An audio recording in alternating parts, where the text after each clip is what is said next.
നമസ്കാരം. താലൂസ് പി.എസ്.സി ടിപ്സിൻ്റെ ക്ലാസ്സിലേക്ക് ഏവർക്കും സ്വാഗതം. കഴിഞ്ഞ 3 ഘട്ടങ്ങളിലായി നടന്ന പ്രിലിംസ് എക്സാമിനേഷൻസിൻ്റെ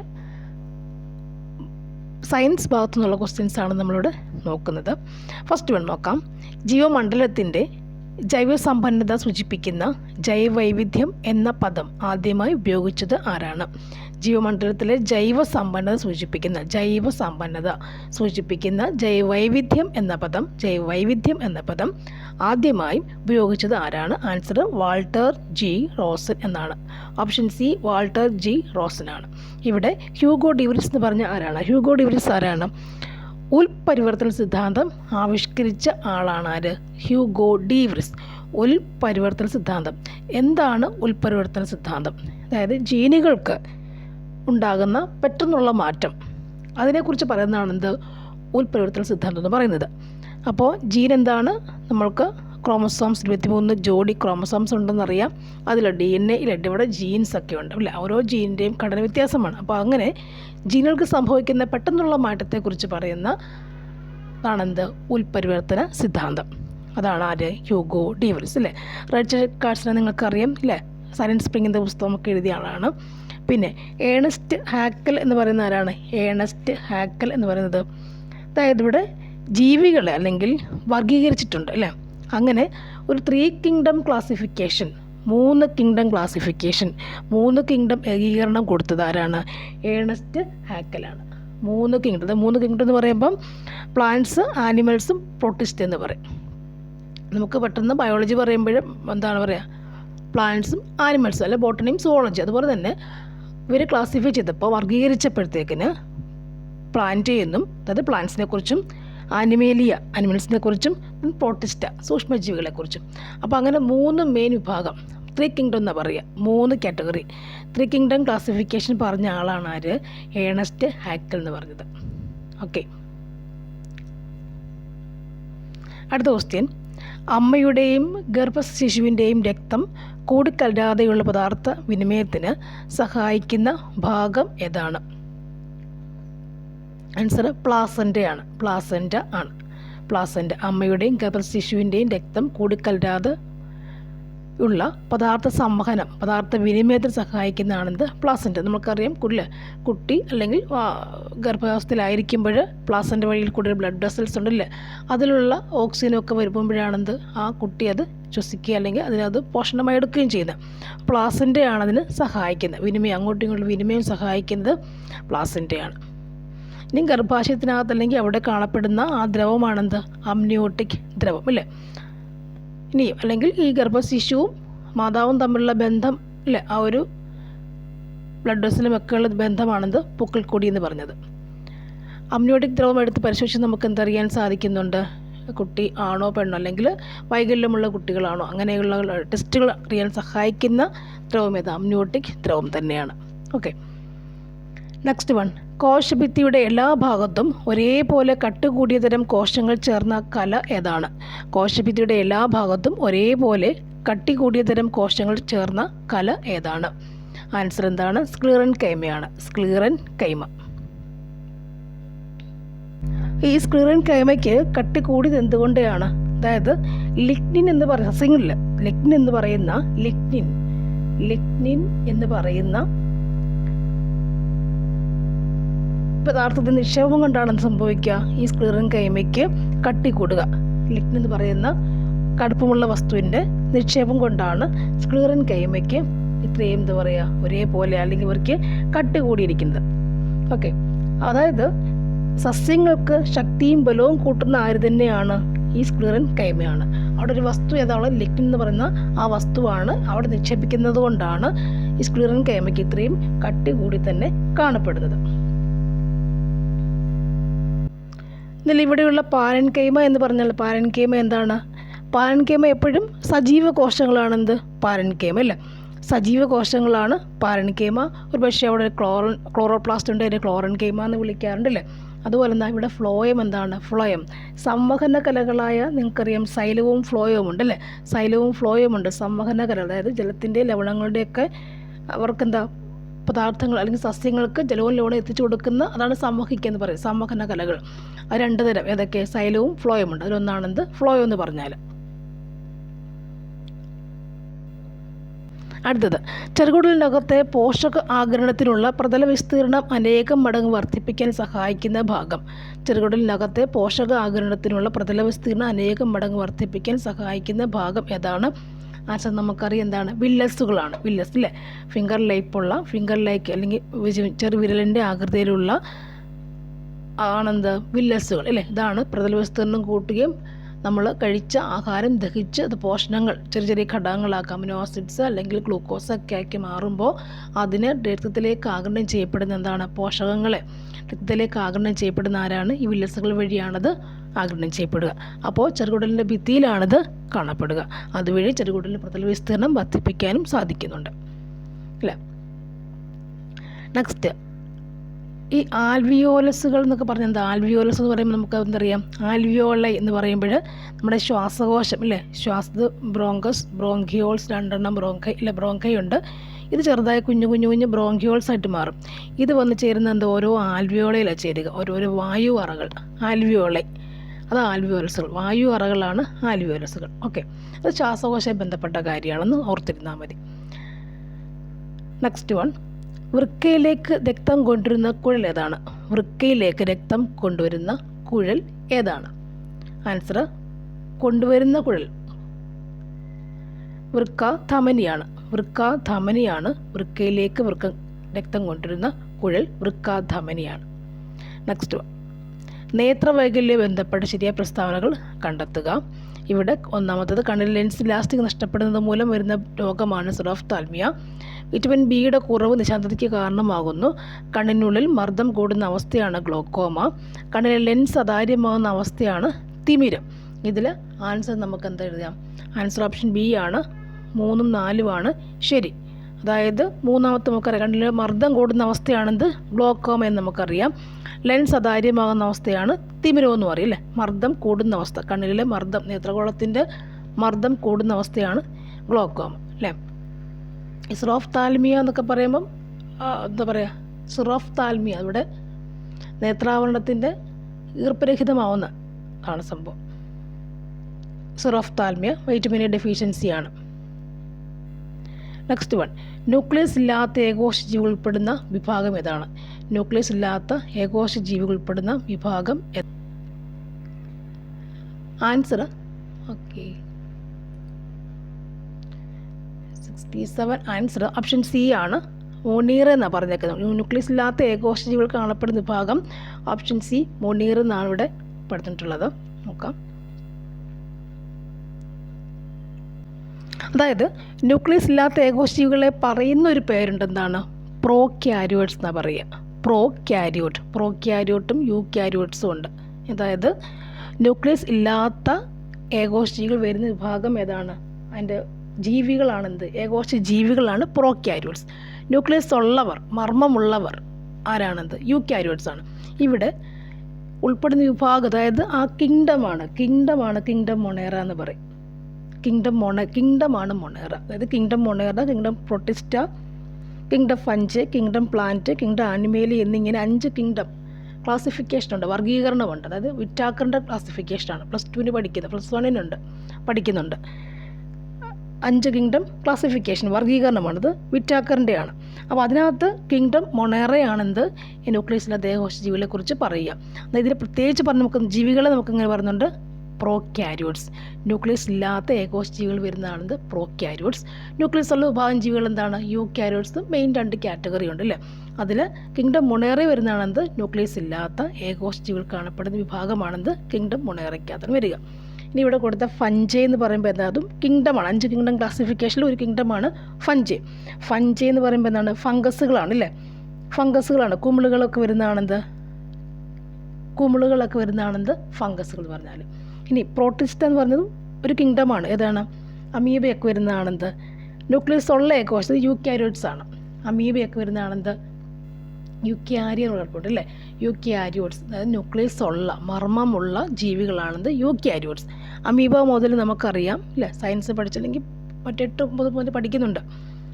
അമീബയ്ക്ക് എന്തുണ്ട്? ന്യൂക്ലിയസ് ഉണ്ട്. അവ എന്താണ് വരുന്നത്? പ്രൊട്ടിസ്റ്റയാണ്. ഓക്കെ, ഇവിടുത്തെ ആൻസർ എന്താണ്? ന്യൂക്ലിയസ് ഇല്ലാത്ത ഏകോശ ജീവികൾ വരുന്നത് എന്താണ്? മൊണീർ അല്ലേ. ഫസ്റ്റ് തന്നെ വരും. 5 കിങ്ഡം ക്ലാസിഫിക്കേഷൻ അല്ലെങ്കിൽ 5 കിങ്ഡം ക്ലാസിഫിക്കേഷനിൽ വർഗീകരണത്തിൽ മൊണീറ ആദ്യം തന്നെ വരുന്നുണ്ട്, അത് ന്യൂക്ലിയസ് ഇല്ല. താഴെ വരുന്ന പ്രോട്ടിസ്റ്റയ്ക്കകത്ത് എന്താണ് ന്യൂക്ലിയസ് ഉണ്ട്, അവർ യൂക്കാരിയോട്സ് ആണ് അല്ലേ. വഞ്ച വരുന്നുണ്ട്, കുമിളുണ്ട്, ദെൻ പ്ലാന്റ് സസ്യങ്ങളാണ്, അനിമേലിയ ജന്തുക്കളുമാണ്. അങ്ങനെ 5 ക്ലാസിഫിക്കേഷൻ ഉണ്ട്. അപ്പോൾ അതിനകത്ത് ക്ലാസിഫിക്കേഷൻ ഉണ്ടാക്കിയെടുത്ത ആരാണ്, അത് വർഗീകരിച്ചത് ആരാണ്? വിറ്റാക്കറാണ്. വിറ്റാക്കർ WH വിറ്റാക്കർ എന്ന് പറയും. ഓക്കെ, നെക്സ്റ്റ് വൺ, ഭീമാകാരത്വം എന്നത് ഏത് ഹോർമോണിൻ്റെ ഏറ്റക്കുറച്ചിൽ ബന്ധപ്പെട്ടാണ്? ഭീമാകാരത്വം എന്നത് ഏത് ഹോർമോണിൻ്റെ ഏറ്റക്കുറച്ചിൽ ബന്ധപ്പെട്ടതാണ്? ആൻസർ ഓപ്ഷൻ ഡി, സൊമാറ്റോട്രോപ്പിൻ അല്ലേ. തൈറോക്സിനെ നിങ്ങൾക്കറിയാം അല്ലേ, തൈറോയ്ഡ് ഗ്രന്ഥിയുടെ ഹോർമോൺ, തൈറോക്സിൻ്റെ അഭാവം മൂലം ഗോയിറ്റർ ഉണ്ടാവും എന്നൊക്കെ നമുക്കറിയാം അല്ലേ.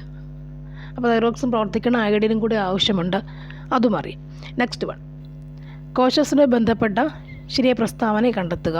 കോശോസനത്തിൻ്റെ ആദ്യഘട്ടം കോശദ്രവ്യത്തിൽ വെച്ചും രണ്ടാം ഘട്ടം റൈബോസോമിലും വെച്ച് നടക്കുന്നു. ആദ്യഘട്ടമായ ഗ്ലൈക്കോൾസ് ആണ്, ഓക്സിജൻ ആവശ്യമാണ്. ഗ്ലൈക്കോൾസിൻ്റെ ഫലമായി 28 ATP തന്മാത്രകൾ ഉണ്ടാകുന്നുണ്ട് അല്ലേ. ഇതിൽ ശരിയായ പ്രസ്താവനകൾ ഏതൊക്കെയാണ്? ആൻസർ ഓപ്ഷൻ ഡി ആണ്, 4 മാത്രമാണ് ശരി. ഗ്ലൈക്കോൾസിൽ ഗ്ലൂക്കോസ് പൈറുവിക് ആസിഡായി മാറുന്നു. അടുത്തത്, വിട്രിയസ് ദ്രവം മനുഷ്യശരീരത്തിലെ ഏത് അവയവമാണ് കാണപ്പെടുക? വിട്രിയസ് ദ്രവം മനുഷ്യശരീരത്തിലെ ഏത് അവയവത്തിലാണ് കാണപ്പെടുക? ആൻസർ എന്താണ്? കണ്ണ് അല്ലേ.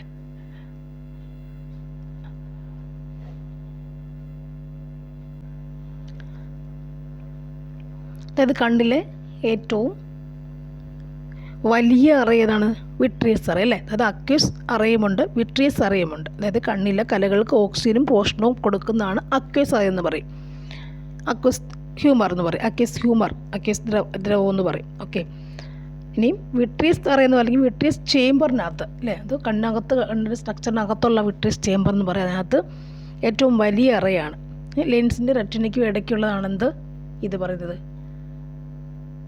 ലെൻസിൻ്റെയും റെറ്റിനയ്ക്കും ഇടയ്ക്കുള്ള അറയാണെന്ത്? വിട്രിയസ് അറ. ഓക്കെ, വിട്രിയസ് അറ, അറയ്ക്കുള്ളിൽ കാണുന്ന ദ്രാവകമാണെന്ത്? വിട്രിയസ് ദ്രവം. അപ്പോൾ കണ്ണകത്ത് 2 തരം ദ്രവങ്ങളുണ്ട്, അക്യൂസ് ദ്രവവുമുണ്ട്, വിട്രിയസ് ദ്രവവുമുണ്ട് അല്ലേ. അപ്പോൾ വിട്രിയസ് ദ്രവം എന്ന് പറയുമ്പോൾ ഇവിടെ കാണുന്ന ചോദിച്ചാൽ കണ്ണെന്ന് പറയാം അല്ലേ. എന്നാൽ ഇതിൽ അക്യൂസ് ദ്രവം എന്ന് പറയുന്നത് കണ്ണിലെ കലകൾക്ക് ഓക്സിജനും പോഷണവും കൊടുക്കുന്ന ദ്രാവകമാണെന്ന് അക്യൂസ് ഹ്യൂമറിലോ അല്ലെങ്കിൽ അക്യൂസ് ചേംബറിലുള്ള അക്യൂസ് ദ്രവം. ഓക്കെ, നെക്സ്റ്റ്, ജനറേറ്ററിൽ നടക്കുന്ന ഊർജ്ജ പരിവർത്തനം ഏതാണ്? ഓപ്ഷൻ എ, യാന്ത്രികോർജ്ജം വൈദ്യോർജ്ജമായി മാറുന്നു.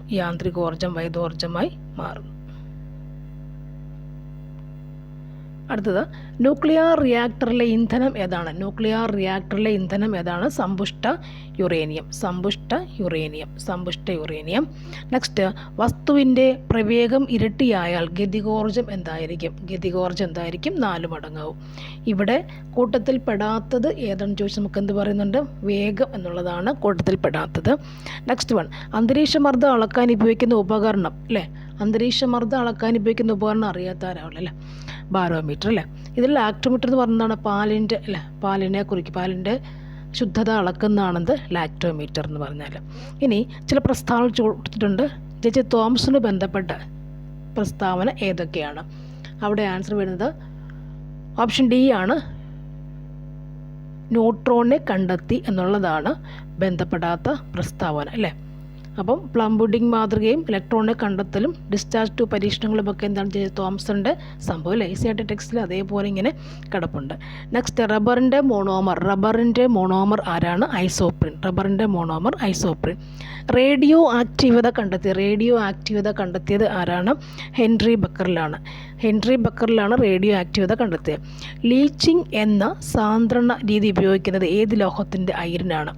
ലീച്ചിങ് എന്ന സംഭവം ഉപയോഗിക്കുന്ന എവിടെയാണത്? അലൂമിനിയത്തിനാണ്. അലൂമിനിയത്തിൻ്റെ സാധാരണ രീതിയിലാണ് ലീച്ചിങ് ഉപയോഗിക്കുക. ഒരേ മാസ് നമ്പറും വ്യത്യസ്ത അറ്റോമിക് നമ്പറുമുള്ള ആറ്റങ്ങളാണ് അല്ലേ. ഇതൊന്ന് പഠിച്ചോണം, കാരണം അതിനെ ആ ഒരു രീതി എടുത്തിട്ട് ഇപ്പോഴും തേർഡിനും ചോദിച്ചു അല്ലേ, തേർഡ് പ്രിലിംസിനും ചോദിച്ചിട്ടുണ്ടായിരുന്നു. സോ ഒരേ മാസ് നമ്പറും വ്യത്യസ്ത അറ്റോമിക് നമ്പറുമുള്ള ആറ്റങ്ങളാണ് എന്ത് പറയുക?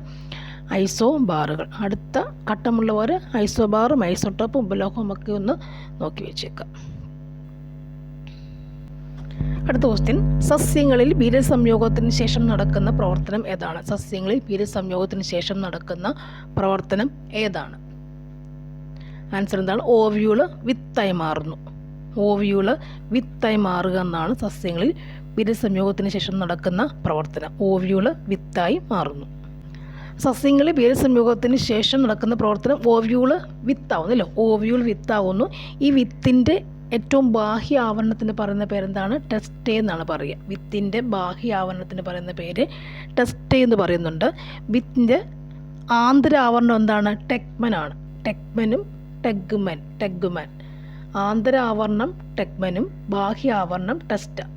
വിത്ത് ഓവ്യൂൾ വിത്തായിട്ട് മാറുന്നു. ആ വിത്തിൻ്റെ ടെസ്റ്റ എന്നുള്ള ബാഹ്യ ആവരണം, അകത്തുള്ള സംഭവം എന്താണ്? ടെഗ്മനുമാണ്. ഓക്കെ. ഇനി എക്സിറ്റു കൺസർവേഷന് ഉദാഹരണം ഏതാണ്? എക്സിറ്റു കൺസർവേഷന് ഉദാഹരണം ഏതാണ്? Answer botanical ഗാർഡനുകളാണ്. നെക്സ്റ്റ്, ഗ്രന്ഥി കോശങ്ങളിൽ കൂടുതലായി കാണപ്പെടുന്ന കോശാംഗം തിരഞ്ഞെടുക്കുക. ഗ്രന്ഥി കോശങ്ങളിൽ കൂടുതലായി കാണപ്പെടുന്ന കോശാംഗം തിരഞ്ഞെടുക്കുക. ആൻസർ ഗോൾജി കോംപ്ലക്സ് ആണ്. ഗ്രന്ഥി കോശങ്ങൾ കൂടുതലായി കാണപ്പെടുന്ന കോശാംഗം ഗോൾജി കോംപ്ലക്സുകളാണ്. ഈ കോശാംഗം എന്ന് പറഞ്ഞ സംഭവം എന്താണ്? കോശാംഗം എന്ന് പറഞ്ഞാൽ കോശദ്രവ്യത്തിൽ കാണപ്പെടുന്ന വസ്തുക്കളാണെന്ന് കോശാംഗങ്ങൾ എന്ന് പറയുക, അല്ലേ? കോശദ്രവ്യത്തിൽ കാണപ്പെടുന്നതാണ് കോശാംഗങ്ങൾ. അവിടെ പ്ലാസ്റ്റിഡ്സ് ഉണ്ടാവാം, ഗോൾജി വസ്തുക്കളുണ്ടാവും, ലൈസോസോംസ് ഒക്കെ എന്താണ്? കോശാംഗങ്ങളായിട്ടാണ് വരിക. ഇവിടെ നമ്മുടെ ചോദ്യം, ഗ്രന്ഥി കോശങ്ങൾ കൂടുതലായി കാണപ്പെടുന്ന കോശാംഗം ഗോൾജി കോംപ്ലക്സ് ആണ്. ഗോൾജി കോംപ്ലക്സ് കണ്ടുപിടിച്ചതാരാണ്? കാമിലോ ഗോൾഗിയാണ്. ഗ്രന്ഥി ഇത് എന്താണ് പറയുക? ഗോൾജി കോംപ്ലക്സ് കണ്ടുപിടിച്ചത് കാമിലോ ഗോൾഗി. എന്നാൽ സസ്തനങ്ങളിലെ ചുവന്ന രക്താണുക്കൾ ഇല്ലേ, മാമൽസ്, അതിലെ ചുവന്ന രക്താണുക്കൾ മീൻസ് RBCയിൽ അരുണരക്താണുക്കളിൽ എന്തില്ല? ഗോൾജി വസ്തുക്കൾ കാണപ്പെടുന്നില്ല. ഓക്കെ, ഗോൾജി വസ്തുക്കൾ കാണപ്പെടുന്നില്ല. ഇതെങ്ങനെ ഗോൾജി വസ്തുക്കൾ കാണപ്പെടുന്നറിയോ? അതായത് ഒരു പരന്ന സഞ്ചി പോലെ ഇങ്ങനെ ഒന്നിന് മുകളിൽ മറ്റൊന്നിങ്ങനെ അടുക്കി വെച്ചിട്ട് ഇങ്ങനെ മേലോട്ട് ഇങ്ങനെ അടുക്കി വെച്ച പോലെ കാണും. പരന്ന സഞ്ചി പോലെ ഒന്നിന് മുകളിൽ ഒന്നായിട്ട് അടുക്കി വെച്ചാണ് ഗോൾജി വസ്തുക്കൾ കാണപ്പെടുന്നുണ്ട്, അല്ലേ? ഇത് അതായത് ഗ്ലൈക്കോസൽ ട്രാൻസ്ഫറേസ് എന്ന് പറയുന്ന കുറേ രാസാഗ്നിയൊക്കെ ഇതിനകത്തുണ്ട് ഈ ഗോൾജി വസ്തുക്കൾ. അതാണ് അതിൻ്റെ പ്രത്യേകത. ഓക്കെ. ഇനി ഇവിടെ വേറൊരു സംഭവം, റൈബോസോം, അല്ലേ? റൈബോസോം എന്ന് പറയുന്ന വേറൊന്നുണ്ട്. ആ റൈബോസോം, അതായത് RNA-യിലൊക്കെ കാണുന്ന റൈബോസോം അറിയാമല്ലോ. റൈബോസോം RNA കാണുന്ന കോശദ്രവ്യത്തിലുള്ള കോശാംഗമാണെന്ന് റൈബോസോം. ഇവിടെ അന്തർദ്രവ്യജാലിക എന്ന് പറയും. അന്തർദ്രവ്യജാലി ഇങ്ങനെ കോശത്തിനകത്ത് ഇങ്ങനെ വളഞ്ഞു കിടക്കും. അതിനകത്താണ് ഈ റൈബോസോമുകൾ ഇങ്ങനെ പറ്റിപ്പിടിച്ച് കാണുക. അതൊരു കോശാംഗമാണ്, അല്ലേ? പ്രോട്ടീൻ നിർമ്മാണത്തിനൊക്കെ വളരെ ഉദാഹരണം അല്ലെങ്കിൽ വളരെ പ്രത്യേകതകളിൽ പങ്കെടുപ്പിക്കുന്ന പ്രോട്ടീൻ നിർമ്മാണത്തിൽ സഹായിക്കുന്നതാണ് റൈബോസോമുകൾ എന്ന് പറഞ്ഞാൽ, അല്ലേ? RNA ഒക്കെ വേണ്ടതാണ് റൈബോസോമൽ RNA എന്നൊക്കെ പറയാറില്ലേ. അപ്പോൾ അതോട് കണക്ട് ചെയ്ത് പഠിക്കണം. പ്രോട്ടീൻസ്, RNA, റൈബോസം എന്ന് പഠിക്കണം. ഗോൾജി കോംപ്ലക്സ് എന്ന് പറയുമ്പോൾ എന്താ പറയുക? അതിനകത്ത് കുറേ രാസാഗ്നികളുണ്ട്. ഇത് ഗ്ലൈക്കോസൽ ട്രാൻസ്ഫറേസ് എന്നൊരു രാസാഗ്നിയുണ്ട്. തയാമിൻ, പൈഗോ ഫോസ്ഫേറ്റ് എന്നൊക്കെ രാസാഗ്നിയുണ്ട്. അതാണ് അതിൻ്റെ പ്രത്യേകത തന്നെ. ഓക്കെ.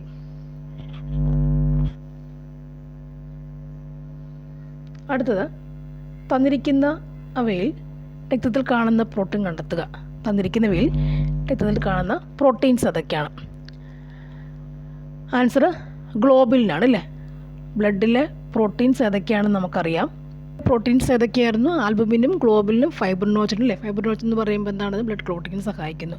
ഇനി ഇവിടെ കൊടുത്തേക്കുന്നില്ല ഈ ക്രിയാറ്റിൻ എന്ന് പറഞ്ഞ സാധനം എന്താണ്? ക്രിയാറ്റിൻ എന്ന് പറഞ്ഞ സാധനം, ഇപ്പോഴെല്ലാവരും അത് വളരെ ക്രിയാറ്റിൻ നോക്കുന്നു എന്ന് പറയില്ലേ? വൃക്കരോഗം കണ്ടെത്താൻ ക്രിയാറ്റിൻ നോക്കുന്നു എന്ന് പറയാറുണ്ട്. അതായത് അത് യൂറിയക്കകത്ത് അല്ലെങ്കിൽ യൂറിനകത്ത് കാണപ്പെടുന്ന വിസർജ്യ വസ്തുവാണ്. ക്രിയാറ്റിൻ്റെ അളവ് നോക്കില്ല, 1.5 ഒക്കെ അതിൻ്റെ മീഡിയം ലെവൽ എന്ന് പറയാം.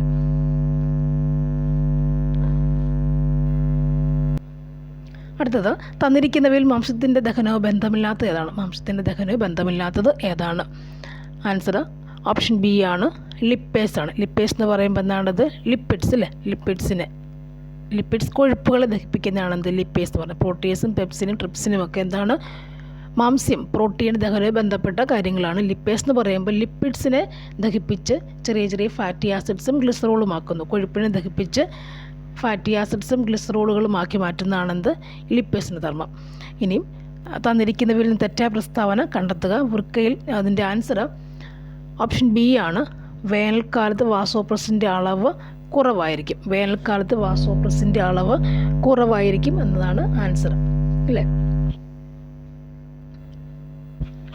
വേനൽക്കാലത്ത് വിസർജിക്കപ്പെടുന്ന മൂത്രത്തിൻ്റെ അളവ് കുറവാണ്. കാരണം എന്താണ്? അപ്പോൾ നമുക്ക് നമ്മുടെ ജലം വിയർപ്പ് രൂപത്തിൽ പുറത്തു പോകും. ശരിയല്ലേ? തണുപ്പ് കാലത്ത് പക്ഷേ വിയർപ്പ് കുറവായിരിക്കും.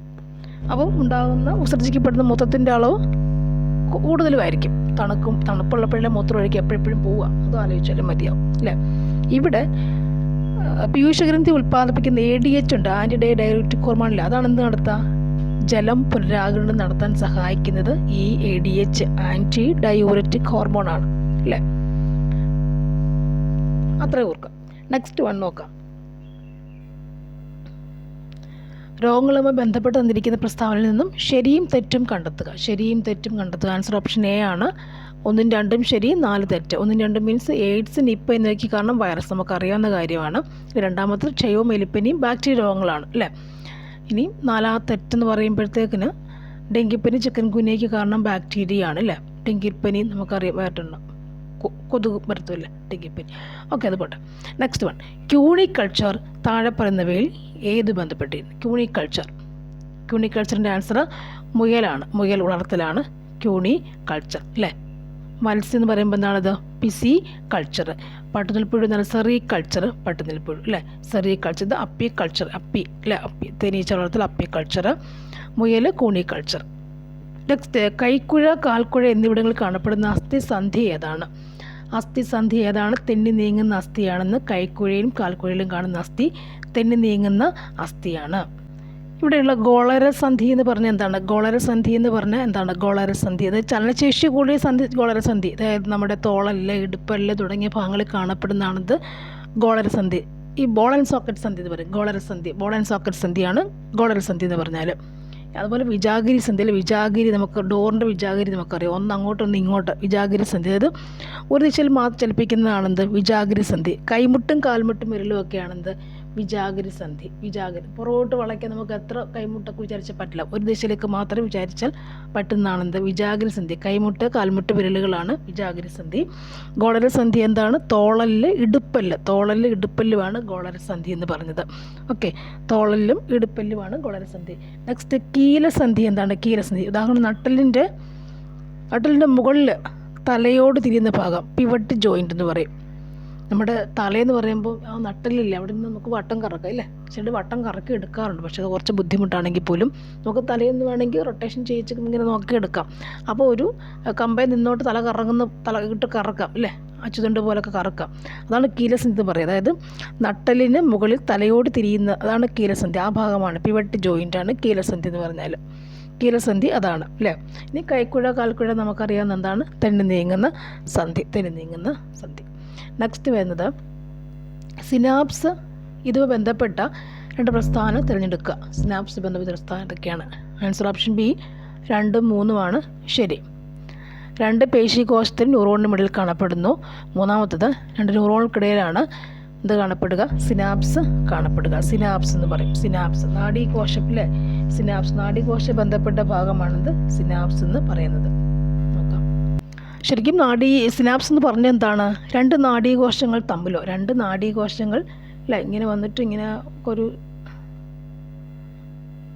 അല്ലേ ആക്സോണുകൾ, ഡെൻഡ്രൈറ്റ്സും ഒക്കെ ഓർമ്മയില്ല, നാഡീകോശം അല്ലേ. 2 നാഡീകോശങ്ങൾ തമ്മിലോ അല്ലെങ്കിൽ ഒരു പേശികോശമോ നാഡീകോശം തമ്മിൽ ബന്ധിപ്പിക്കുന്ന ഭാഗമാണ് സിനാപ്സ് എന്ന് പറഞ്ഞാൽ. 2 നാഡീകോശം ബന്ധിപ്പിക്കുന്ന ഭാഗം അല്ലേ. അതായത് നാഡീകോശം എന്ന് പറയുമ്പോൾ അതിനകത്തൊരു ആക്സോൺ ഉണ്ടല്ലേ. ആക്സോൺ ഇങ്ങനെ ഉണ്ട്, ഇത് നാഡി സെൻട്രൽ ഭാഗം.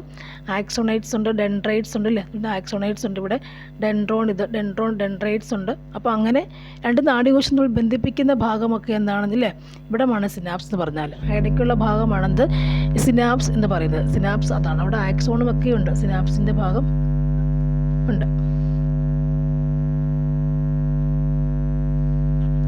Next one. ഇലക്ട്രോനെഗറ്റിവിറ്റി ഏറ്റവും കൂടിയ മൂലകം ഏതാണ്? ഇലക്ട്രോനെഗറ്റിവിറ്റി ഏറ്റവും കൂടിയ മൂലകം ഏതാണ്? ഓപ്ഷൻ സി ഫ്ലോറിനാണ്. ഇലക്ട്രോനെഗറ്റിവിറ്റി കൂടിയത് ഫ്ലോറിൻ. സ്ഥിരകാന്തങ്ങൾ നിർമ്മിക്കാൻ ഉപയോഗിക്കുന്ന അലോയ് സ്റ്റീൽ. സ്ഥിരകാന്തം നിർമ്മിക്കാൻ ഉപയോഗിക്കുന്ന എന്താണ്? ആൽനിക്കോ ആണ്. തന്നിരിക്കുന്നവയിൽ തെർമോപ്ലാസ്റ്റിക് അല്ലാത്തവ ഏതാണ്? ബേക്കലൈറ്റ് ആണ്. Next one. പ്രോട്ടോണിന് ആ പേര് നൽകിയ ശാസ്ത്രജ്ഞൻ. പ്രോട്ടോണിന് ആ പേര് നൽകിയ ശാസ്ത്രജ്ഞൻ ആരാണ്? പ്രോട്ടോണിന് ആ പേര് കൊടുത്തത് ആരാണ്? ആൻസർ എന്താണ്? ഏണസ്റ്റ് റുദർഫോർഡാണ് പ്രോട്ടോണിന് ആ പേര് കൊടുത്ത്. ഏണസ്റ്റ് റുദർഫോർഡാണ്. എൽ പി ജിയിലെ മുഖ്യ ഘടകമാരാണ്? ബ്യൂട്ടൈനാണ്. നമുക്കറിയാം പ്രവേഗമാറ്റത്തിൻ്റെ നിരക്കിനെ പറയുന്ന പേരെന്താണ്? ത്വരണം എന്നാണ് പറയുക. ത്വരണം. ബലത്തിൻ്റെ യൂണിറ്റ് എന്താണ്? ബലത്തിൻ്റെ യൂണിറ്റ് നമുക്കറിയാം എന്താണത്?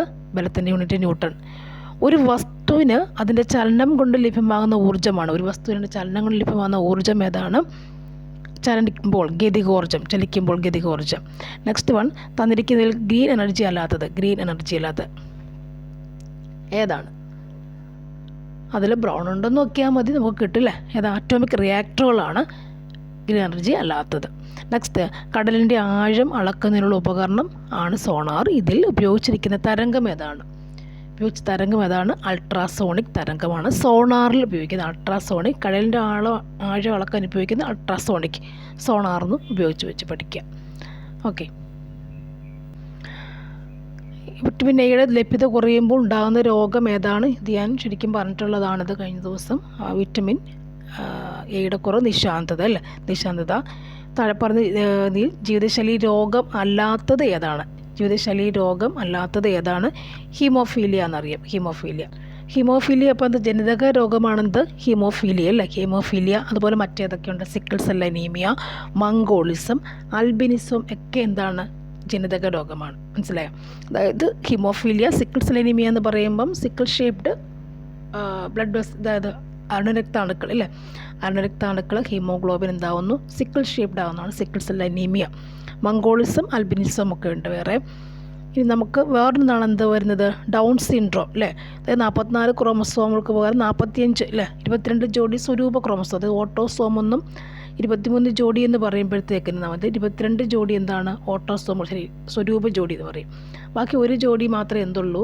ലിംഗ ക്രോമസോമുകൾ വരത്തുള്ളൂ. XX, XY വരത്തുള്ളൂ. ഇതിനകത്ത് അങ്ങനെ 22 ജോഡിയിൽ വരുന്ന 44 എണ്ണം അല്ലേ, അതിൻ്റെ കൂടെ 45 എണ്ണമാണെന്ന് കാണപ്പെടുന്നതാണെന്ത്? ഡൗൺ സിൻഡ്രോം എന്ന് പറഞ്ഞാൽ. XY എന്ന് പറഞ്ഞപ്പോൾ ലിംഗക്രോമസോം ഒരു ജോഡി ഉള്ളതാണത്. 22 എണ്ണം, 44 അല്ലേ, 44 എണ്ണം വരുന്നതാണ് 22 ജോഡിയല്ല. അതിൻ്റെ കൂടെ തന്നെ ഒന്നുകൂടി കൂടിച്ചേരും 45 ആവുന്നു. 44 + 1 45 ആകുന്നു. ബാക്കി വരുന്ന ഒരു ജോഡി ക്രോമസോം XX, XY അവിടെ ഉണ്ട് താനും. അപ്പോൾ 45 + XX, XY ആണെന്ത്? ഡൗൺ സിൻഡ്രോം എന്ന് പറഞ്ഞ സംഭവം. അതുപോലെ ടേണേഴ്സ് സിൻഡ്രോം ഉണ്ട്. 44 ഓട്ടോസോമുകളുടെ കൂടെ എക്സും പിന്നെ അത് കോശമില്ല, ഒരെണ്ണമില്ല. അപ്പോൾ XX എന്ന് പറയുമ്പോഴാണ് പെണ്ണിൻ്റെ വരിക അല്ലേ. അവിടെ ഈ എക്സിന് പകരം ഇതൊന്നുമില്ല. അപ്പോൾ ഇത് എക്സ് അല്ലേ, അറിയാൻ പറ്റില്ല. അപ്പം 44 ഓട്ടോസോമിൻ്റെ കൂടെ എക്സും 0 ആയിട്ട് വരും. അതാണെന്ത്? ടേണേഴ്സ് സിൻഡ്രോം എന്ന് പറയാം. വേറൊരു സിൻഡ്രോം ഉണ്ട്, ക്ലിൻഫെൽറ്റേഴ്സ് സിൻഡ്രോം. അപ്പോൾ 3 സിൻഡ്രോങ്ങളുണ്ട്: Down syndrome, Turner's syndrome, Klinefelter's syndrome. Down syndrome എന്ന് പറയുന്നത് 45 ഓട്ടോസോം പ്ലസ് XX, XY ആവാം. എന്നാൽ ടേണേഴ്സ് സിൻഡ്രോം എന്താണ്? 44 ഓട്ടോസോമുകൾ പ്ലസ് ഈ X0 വരുന്നത്. എന്നാൽ ക്ലിൻഫെൽറ്റർ സിൻഡ്രോം എന്ന് പറയുന്നത് എന്താണെന്നറിയോ? 44 ഓട്ടോസോമിൻ്റെ കൂടെ എന്താണ്? XX അതിൻ്റെ കൂടെ ഒരു വയോടെ ചേരും. XXും വയോടെ ചേരും. അതാണ് ക്ലിൻഫെൽറ്റർ സിൻഡ്രോം. XXും വയോടെ ചേരുന്നതാണ് ക്ലിൻഫെൽറ്റർ സിൻഡ്രോം. അടുത്ത നിശബ്ദവസന്തം എന്ന പുസ്തകത്തിൻ്റെ രചയിതാവ് ആരാണ്? റേച്ചൽ കാഴ്സൺ അല്ലേ. പരിണാമ സിദ്ധാന്തം നമുക്കറിയാം. ആരാണ്? Charles Darwin. നമുക്കറിയാവുന്ന കാര്യങ്ങളല്ലേ, അറിയാം. പിന്നെ സലീം അലിയൊക്കെ അറിയാവുന്നതാണ്. നെക്സ്റ്റ്, താഴെ പറഞ്ഞത് വന്യജീവി സങ്കേതത്തിന് ഉദാഹരണം ഏതാണ്? ആൻസർ പെരിയാർ. മനുഷ്യരിൽ ഏറ്റവും കാഠിന്യമുള്ള പദാർത്ഥം ഏതാണ്? കാഠിന്യമുള്ള പദാർത്ഥം ഏതാണ്? Answer enamel. ആൻസർ എന്താണ്? ഇനാമലാണ് അല്ലേ. ഇവിടെ ഇനാമൽ എന്ന് പറയുമ്പോൾ നമുക്കറിയാം അല്ലേ, എന്താണെന്നു? പല്ലിൽ കാണുന്ന നിർജീവ ഭാഗം ഇനാമൽ അല്ലേ. ഡെൻറ്റൈനെ പൊരിഞ്ഞ് കാണുന്ന ഭാഗം ഇനാമൽ. അതുപോലെ ശരീരത്തിലെ ഏറ്റവും കടുപ്പമേറിയ ഭാഗം എന്താണ്? ഇനാമലാണ്. ഡെൻറ്റൈൻ എന്ന് പറഞ്ഞാൽ എന്താണ്? പല്ലുകൾ നിർമ്മിച്ചിരിക്കുന്ന പദാർത്ഥം എന്താണ്? ഡെൻറ്റൈനാണ് അല്ലേ. അത്ര നമുക്കറിയാം, ഡെൻറ്റൈൻ എന്ന് പറയും. ഇനി ഇനാമലിൻ്റെ അകത്ത് വരുന്നൊരു മൂലകമുണ്ട്. ഇനാമലിൻ്റെ അവിടെ വരുന്നൊരു മൂലകമുണ്ട്. അതിൻ്റെ ആരോഗ്യസ്ഥിതി നോക്കുന്നൊരു മൂലകമുണ്ട്. അതായത് ഫ്ലൂറിനാണ്. ഇനാമലിൻ്റെ അവിടെ ഫ്ലൂറിനാണ്. ഓക്കെ, ഫ്ലൂറിനാണ്. അപ്പോൾ സ്റ്റേപ്പീസ് എന്ന് പറഞ്ഞാൽ എന്താ ഇവിടെ പറയുന്നത്? സ്റ്റേപ്പീസ്, മാലിയസ് ഇൻകസൻ സ്റ്റേപ്പീസ് കേട്ടില്ലേ? 3 അസ്ഥികൾ, ചെവിക്കകത്തുള്ള മധ്യകണ്ഠത്തിലെ 3 അസ്ഥികളാണ് സ്റ്റേപ്പീസ്. ചെറിയ അസ്ഥിയാണെന്ത്? സ്റ്റേപ്പീസ്. ഓക്കെ. നെക്സ്റ്റ്, ഏതിനും ശ്വേതരക്താണുക്കളുടെ ഏതിനുമായിരിക്കും അല്ലേ. ശ്വേതരക്താണുക്കളുടെ ജനിതക സംവിധാനം ഉപയോഗിച്ചാണ് എയ്ഡ്സിന് കാരണമായ HIV വൈറസ് പെരുകുന്നത് അല്ലേ. അതൊക്കെ കളയും ആൻസർ ഓപ്ഷൻ സി ലിംഫോസൈറ്റ് ആണ് വരുന്നത്. ലിംഫോസൈറ്റ് പ്രതിരോധശേഷി കൂട്ടുന്ന അല്ല അതിൻ്റെ നിയന്ത്രിക്കുന്നതാണ് ലിംഫോസൈറ്റ്സ്. മനുഷ്യരുടെ യൂറിയയുടെ നിർമ്മാണം നടക്കുന്നത് ഇവിടെ വെച്ചാണ് കരളിൽ വെച്ചാണ് യൂറിയ നിർമ്മാണം നടക്കുന്നത്. ശരീരത്തിലെ ഏറ്റവും വലിയ ഗ്രന്ഥിയും ഏത് തന്നെയാണ് അല്ലെ. ഏറ്റവും വലിയ ഗ്രന്ഥി ഏതാണ്? കരളാണ് ഏറ്റവും വലിയ ഗ്രന്ഥി അല്ലേ.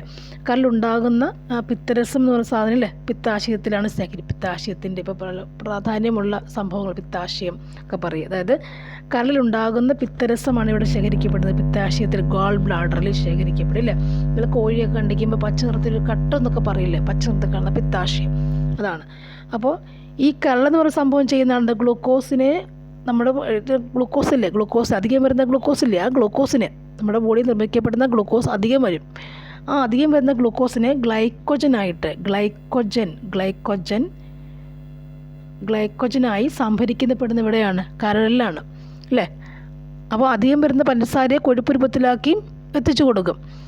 അപ്പോൾ അങ്ങനെ എന്നാൽ ഈ കരളിലെ കോശങ്ങൾ നശിച്ചുകൊണ്ടിരിക്കുന്നൊരവസ്ഥ അതിൻ്റെ പറയുക എന്തായിരുന്നു? സിറോസ് എന്നാണ് പറയുക അല്ലേ. ഇനി വേറെ ഈ കരളിലെ ബിലിറൂബിൻ കൂടുകയും അങ്ങനെയുള്ള സംഭവങ്ങളൊക്കെ വരുമ്പോൾ അതെന്താണ്? മഞ്ഞപ്പിത്തം എന്ന് പറയും അല്ലേ. ബിലിറൂബിൻ കൂടുന്ന അവസ്ഥയാണെന്ത്? മഞ്ഞപ്പിത്തം എന്ന് പറയുന്ന സാധനം. ഓക്കെ, എന്നാൽ പറയുന്ന പോലെ എന്താ പറയുക എയും ഡിയും B12 എന്തുവാ വിറ്റമിൻ ജീവകങ്ങളില്ലേ A-D-B12 ഇതിൻ്റെയൊക്കെ അല്ലേ സംഭരണ കേന്ദ്രം ആരാണ്? കരളാണ്. എയും ഡിയും B12 സംഭരിച്ച് വെച്ചേക്കുന്ന ഇവിടെയാണ് കരളിലാണ് ചെയ്യുക. അപ്പോൾ ഈ ഇവിടെ ചോദിച്ചത് എന്തായിരുന്നു? മനുഷ്യത്തിൽ യൂറിയയുടെ നിർമ്മാണം നടക്കുന്ന ഇവിടെ വെച്ചാണെന്നാണ് അല്ലേ, കരളിൽ വെച്ച്. അപ്പോൾ അതായത് മാംസത്തിൻ്റെ ദഹനഫലമായി ഉണ്ടാകുന്ന അല്ലേ അമിനോ ആസിഡ് കരളിൽ വെച്ച് വിഘടിച്ചാണ് യൂറിയ ഉണ്ടാകുന്നത്. മാംസം മീൻസ് പ്രോട്ടീൻസിൻ്റെ ദഹിക്കത്തില്ല. പ്രോട്ടീൻസ് ദഹിച്ചിട്ട് അതിൻ്റെ ഫലമായി സിമ്പിൾ ഫോം എന്തായിട്ട് മാറും? അമിനോ ആസിഡ്സ് ആയിട്ട് മാറുന്നു അല്ലേ. അത് കരളിൽ വെച്ച് വിഘടിച്ചാണ് യൂറിയ എന്ന വിസർജ്യ വസ്തു ഉണ്ടാക്കപ്പെടുന്നത്. ഓക്കെ, അടുത്തത് കേരള കാർഷിക സർവകലാശാല വികസിപ്പിച്ചെടുത്ത പാവലിൻ്റെ ഇനം ഏതാണ്? പ്രിയങ്ക. അന്താരാഷ്ട്ര ചെറുധാന്യ വർഷം 2023. സർക്കാർ പൊതുജനാരോഗ്യ പദ്ധതിയായ കാരുണ്യയുടെ എത്ര ലക്ഷം രൂപയാണ്? അല്ല 600 നോക്കിയായിരിക്കും 5 ലക്ഷം രൂപ. പ്രവൃത്തി സംഭവിക്കുന്ന ചില സന്ദർഭങ്ങൾ നൽകിയിരിക്കുന്നു. നിങ്ങളൊക്കെ കുറച്ച് പഠിച്ചിട്ടുണ്ടായിരിക്കും. Option C as the answer അല്ലേ. ഒരു കോൺക ദർപ്പണത്തിൻ്റെ എഫിനും പിക്കും ഇടയിൽ വെച്ചിരിക്കുന്ന വസ്തു രൂപീകരിക്കുന്ന പ്രതിബിംബത്തിൻ്റെ സ്വഭാവം എന്താണ്? ആൻസർ വസ്തുവിനേക്കാൾ വലുതും മിഥ്യയും നൂറുന്നതുമാണ്. Option D answer. മനുഷ്യരുടെ ശ്രവണ പരിധി എത്രയാണ്? എപ്പോഴും ചോദിക്കുന്നത് ശ്രവണ പരിധി എന്ന് പറയുമ്പോൾ 2 ഹെഡ്സിലെ 2 ഹെഡ്സ് ആണോ? ഓപ്ഷൻ സി 20 ഹെഡ്സ് മുതൽ 10000 ഹെഡ്സ് വരെയാണ് അതിൻ്റെത്. നെക്സ്റ്റ്, ഫാരൻഹീറ്റ് തെർമോമീറ്റർ പ്രകാരം 98 ഡിഗ്രി ഫാരൻഹീറ്റ് താപനില കെൽവിൻ സ്കെയിൽ പ്രകാരം എത്രയാണ് അല്ലേ? അതെത്രയാണ്? 310 K ആണ്. 310 K. ഇവിടെ താപനിലയുടെ SI യൂണിറ്റ് എന്താണ്? കെൽവിനാണ്. താപനിലയുടെ SI യൂണിറ്റ് എന്താണ്? കെൽവിനാണ്. താപനിലയുടെ SI യൂണിറ്റ് എന്താണ്? ഇനി ചോദിക്കാൻ ചാൻസ് അല്ലേ. താപനിലയുടെ SI യൂണിറ്റ് കെൽവിനാണ്. അതായത് ഇപ്പോൾ ഊഷ്മാവ് അളക്കാൻ ഉപയോഗിക്കുന്ന യൂണിറ്റാണ് ഏതൊക്കെ? ഡിഗ്രി സെൽഷ്യസും കെൽവിൻ സ്കെയിലും ഫാരൻഹീറ്റ് സ്കെയിൽ. ഇത് മൂന്നും എന്താണ്? ഊഷ്മാവ് അളക്കാൻ ഉപയോഗിക്കുന്നതാണ്. ഇവിടെ മെർക്കുറിയിൽ തെർമോമീറ്റർ കണ്ടുപിടിച്ച ഫാരൻഹീറ്റ് എന്ന് പറയുന്ന ആളാണ്. ഊഷ്മാവ് അളക്കാൻ ഉപയോഗിക്കുന്ന യൂണിറ്റ് ഏതൊക്കെയാണ്? ഡിഗ്രി സെൽഷ്യസും ഫാരൻഹീറ്റും കെൽവിനുമാണ്. 3 എണ്ണമാണ് ഉപയോഗിക്കുന്നത് അല്ലേ. ഡിഗ്രി സെൽഷ്യസ് അങ്ങനെയാണ്. ഇനി ഐസ് ഉരുകുന്ന താപനില എത്രയാണ്? 0 ഡിഗ്രി സെൽഷ്യസ് ആണ്. അത് 32 ഡിഗ്രി ഫാരൻഹീറ്റ് ആണ്. ഐസ് ഉരുകുന്നത് 0 ഡിഗ്രി സെൽഷ്യസ് ആണ്, 32 ഡിഗ്രി ഫാരൻഹീറ്റ് ആണ്. ഓക്കെ, എന്നാൽ ജലം ഐസ് ആകുന്ന താപനില 0 ഡിഗ്രി സെൽഷ്യസ് ആണ്. ജലം തിളയ്ക്കുന്നത് നമുക്കറിയാം 100 ഡിഗ്രി അല്ലേ. എത്ര ഫാരൻഹീറ്റാണത്? 212 ഡിഗ്രി ഫാരൻഹീറ്റാണ്. ജലം തിളയ്ക്കുന്ന താപനില 100 ഡിഗ്രി സെൽഷ്യസ് ആണെങ്കിൽ എത്ര ഫാരൻഹീറ്റാണത്? 212 ഡിഗ്രി ഫാരൻഹീറ്റാണ്. എന്നാൽ ജലം തിളച്ച് നീരാവിയാകുന്നത് എപ്പോഴാണ്? 373 കെൽവിനാണ്. ഇത് പ്രീവിയസ് ക്വസ്റ്റ്യൻ ആണ് കേട്ടോ. ജലം തിളച്ച് നീരാവിയാകുന്നത് 373 കെൽവിൻ. 373 കെൽവിൻ. K ആണ് ഇവിടെ കേട്ടോ, കെൽവിനാണ്. അതൊക്കെ പറയുമ്പോൾ നമ്മുടെ സാധാരണ ശരീര ഊഷ്മാവ് എത്രയാണ്? 37 ഡിഗ്രി സെൽഷ്യസ് അല്ലേ, അല്ലെങ്കിൽ 98.6 ഡിഗ്രി ഫാരൻഹീറ്റ്, അല്ലെങ്കിൽ 310.15 കെൽവിൻ അല്ലേ. 37 ഡിഗ്രി സെൽഷ്യസ് അല്ലെങ്കിൽ 98.6 ഡിഗ്രി ഫാരൻഹീറ്റ് അല്ലെങ്കിൽ 310 K. ഓക്കെ.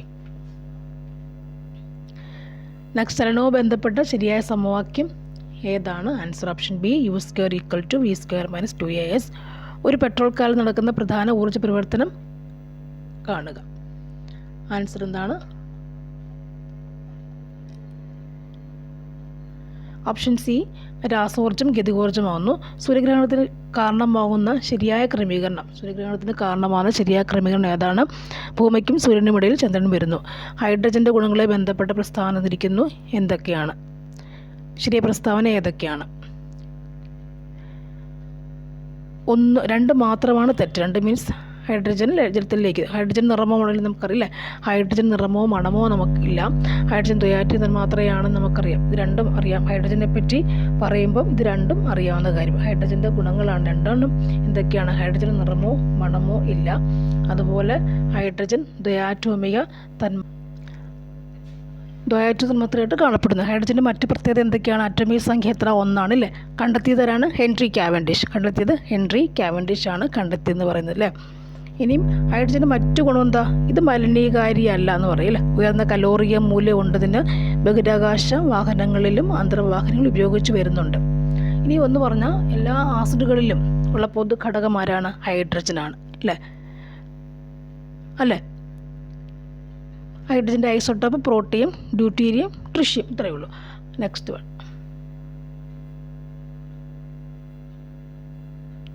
തന്നിരിക്കുന്ന ഐസോട്ടോപ്പുകൾ ബന്ധപ്പെട്ട ശരിയായ പ്രസ്താവന ഏതൊക്കെയാണ്? ആൻസർ ഓപ്ഷൻ ബി ആണ്. വ്യത്യസ്ത മാസ് നമ്പറും ഒരേ ആറ്റമിക് നമ്പറുമുള്ള ഒരേ മൂലകത്തിൽ വ്യത്യസ്ത ആറ്റമാണ് ഐസോട്ടോപ്പുകൾ. വ്യത്യസ്ത മാസ് നമ്പറാണ് ഐസോട്ടോപ്പ്. അറ്റോമിക് സംഖ്യ 8 ആയ മൂലകം ആരാണ്? ആൻസർ ഓപ്ഷൻ ഡി, ഓക്സിജൻ അല്ലേ? അറ്റോമിക് സംഖ്യ 8 ആയ മൂലകം ഓക്സിജൻ നമുക്ക് എന്തറിയാൻ പറ്റും അല്ലേ? കണ്ടുപിടിച്ചത് ജോസഫ് പ്രീസ്റ്റ്ലിയാണ് അല്ലേ? ജീവവായു ഓക്സിജനാണ്. ജോസഫ് പ്രീസ്റ്റ്ലിയാണിത് കണ്ടുപിടിച്ചിട്ടുള്ളത് അല്ലേ?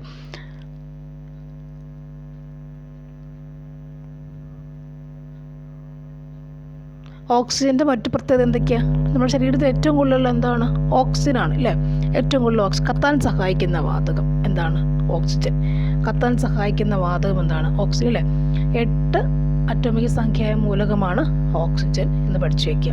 Okay, thank you for watching. ഇതിൻ്റെ 3 ക്വസ്റ്റ്യൻ പേപ്പറും കൂടി ഒന്നിച്ച് അടുത്ത ക്ലാസ്സിൽ ഡിസ്ക്രിപ്ഷനിൽ ഇട്ടേക്കാം. വീഡിയോ ഇടുന്നതായിരിക്കും. Okay, thank you.